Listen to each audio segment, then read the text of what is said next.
Hey, legends, how the bloody hell are you going? If you like that interview and you want to see more, be sure to like and subscribe. Keeps me doing what I'm doing and make you a bloody legend. Ripper. Too right, mate. Howard Jones, it's Jai, that Aussie metal guy with crank.com, and with that metal station, getting to have a chat with you about the latest Light the Torch album, which is an absolute ripper of an album, man. I've been a big fan of your music for a long time, so this is an absolute pleasure for me to finally get to have a chat with you, mate. Thank you very much. I appreciate it, man. Cool, man. Can you first off, I want to ask about the songwriting process on this album because, man, it's just an unreal album, and the songs have really connected with me on this one, as with all the music. But in particular, I want to know about your songwriting process for this one. Well, I mean, it was a lot of touring together, and so we were finally just at that point where like, okay, we can write and get some new music, but just so much happened to us from you know as a band and then individually. So I think that affected a lot of the songs and just the energy and just life happened to us. And so everything that happened, we just started putting it into the music because it was just a frustrating time.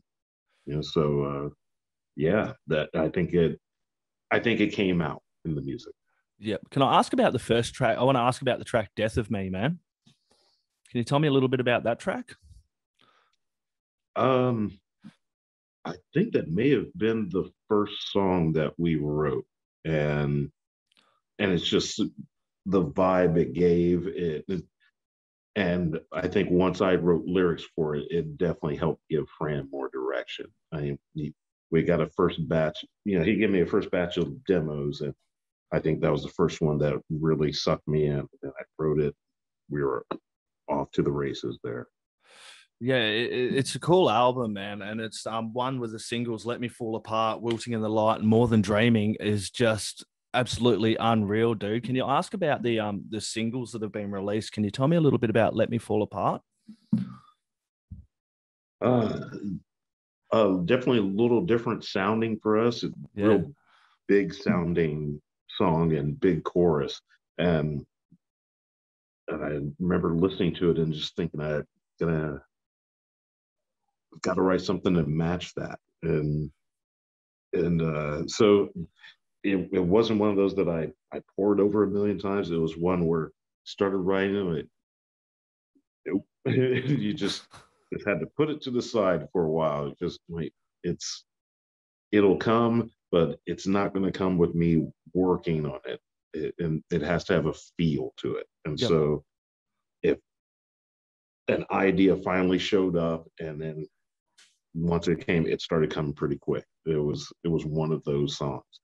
But yeah, it was. I'm really happy with how it turned out because I had no idea what to do with it at first. Yeah, and the album. Can I ask when you started working on this? When did you all kind of start recording this, and how did the process with COVID and everything affect the recording process? Did it impact you at all, or were you still able to get into a recording studio and do it? Or See, that was the plus. Is like the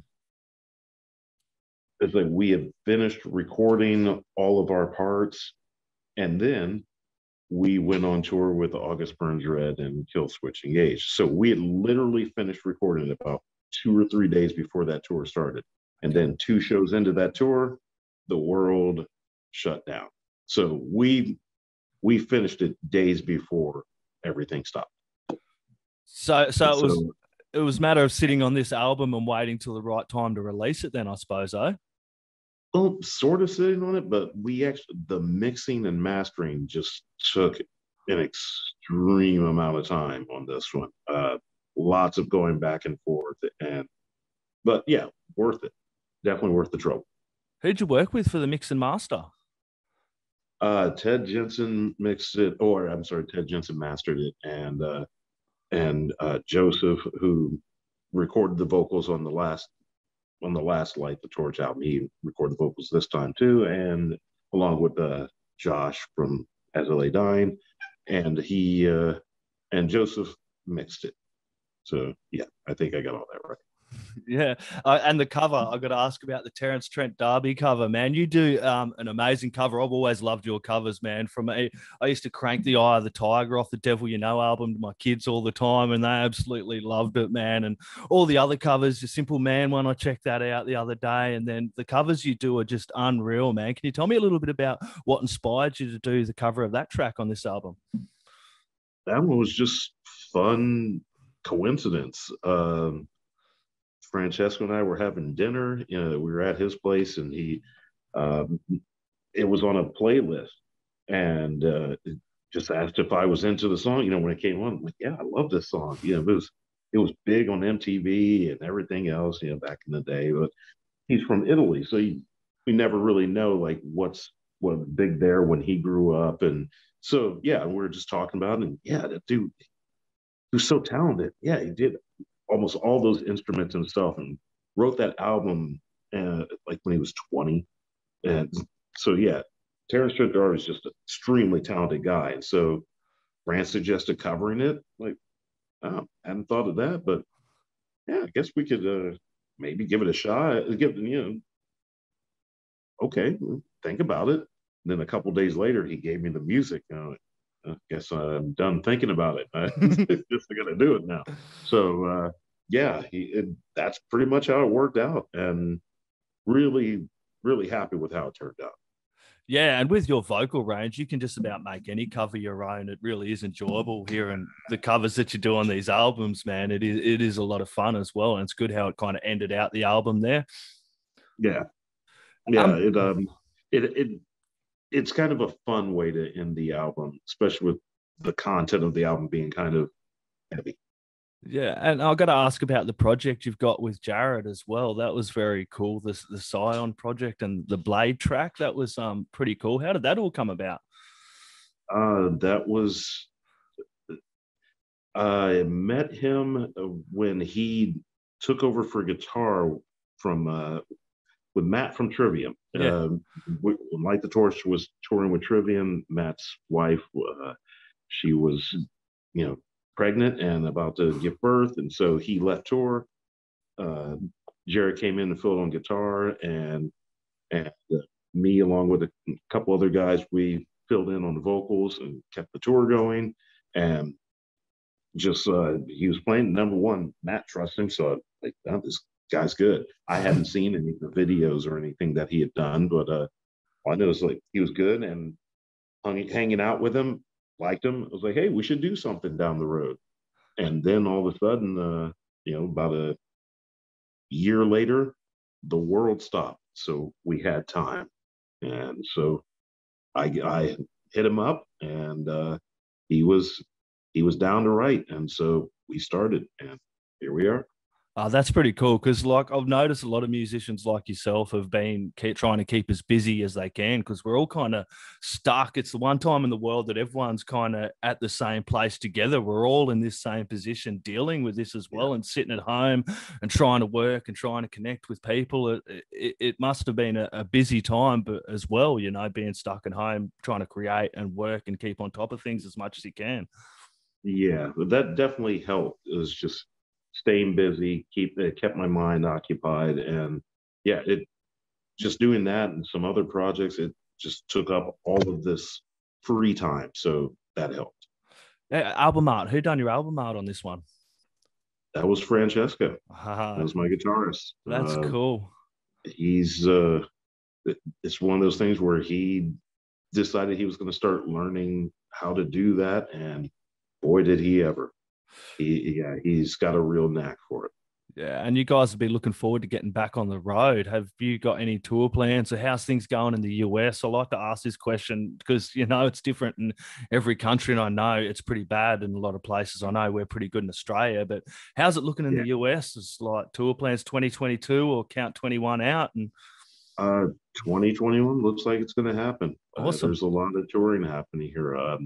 We're just waiting to hear what we have available for us, and but yeah, it looks like people are getting out on the road again.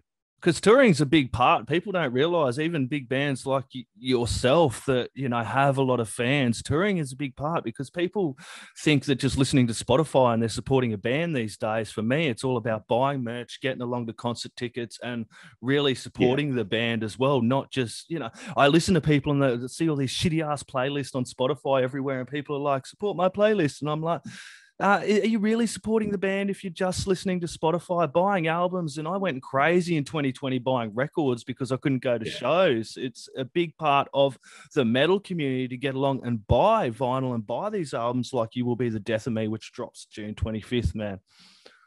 Nice plug. I like that. But yeah, and yeah, it's like supporting artists. It's definitely a good thing, especially now.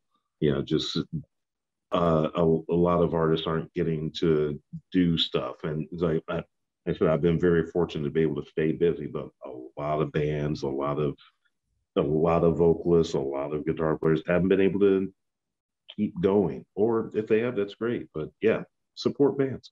Yeah, I noticed that a couple of bigger bands had kind of called it a day as well through COVID too, because people were only listening through Spotify and not buying album merch. There's a whole industry behind it, and especially guys like yourself, you've got a whole team, you've got a studio you got to pay for, you got all this stuff that costs money, and then these streaming cycles just expect you to give the album away for nothing. I do think it is getting quite bad at the moment. I don't like it, especially for the metal scene. Yeah, it's a bit of a bummer, but we'll keep plugging away. Keep plugging it. All we can do. Yeah. That's it. Howard, this has been an absolute pleasure, man. I'll let you get about the rest of your day. I know it's been a huge time with the interviews, man. Thank you very, very much for joining myself and that metal station and Crank for a chat, man.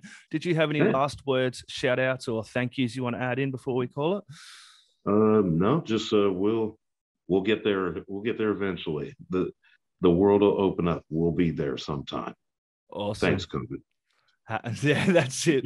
Howard, thank you very much. Everyone grab Light the Torch. You Will Be the Death of Me drops June 25th through Nuclear Blast. Put it in the stereo. Turn up really loud. Thanks a lot, mate. Appreciate it, man. Cheers, mate. See ya.